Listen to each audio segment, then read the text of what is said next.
God said, let them have dominion.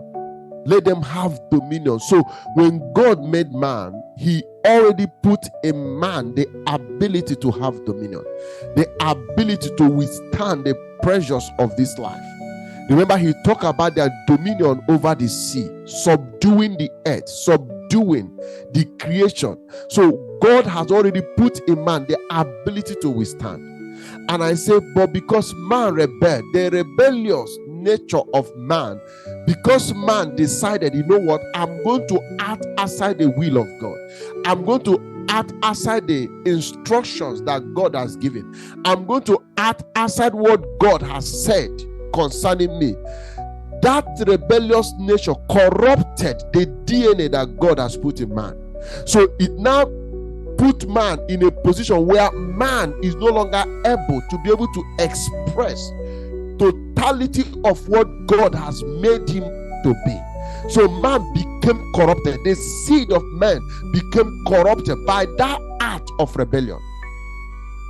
And I'm saying that it is because of that act of rebellion, that is why every man that comes here on earth, that is born here on earth, comes with Adamic nature, the nature of Adam. Because before Adam began to give birth, before Adam and Eve began to give birth, they had already rebelled. There was no seed of Adam before rebellion. Their seed was after rebellion. So when they began to reproduce, when they began to give birth, their seed becomes corrupted because of their rebellious nature. So ideally, they were not supposed to produce corrupt seed. The reason for the seed being corrupt is because man has now decided to live outside the will of God. Now, anytime man decides to live outside the purpose of God for his life or for her life, what that man is trying to say is that God is not smart enough to determine for him. What that man is saying, that God is not smart enough to determine the way he should go. And that was what Adam and Eve demonstrated.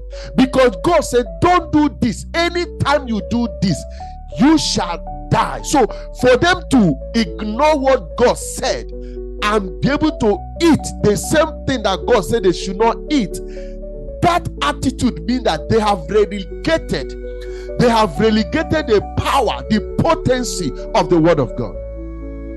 And because of they have relegated the potency of the word of God, the response of their action became corruption. The response of their action led to weakness. The response of their action led to death. So man began to, demonstrate, began to live below what God has made him to be. Since that time that Adam and Eve rebelled against God, man has continued to deteriorate. And that was why Jesus has to come. And the coming of Jesus was to bring back the thing that Adam and Eve lost.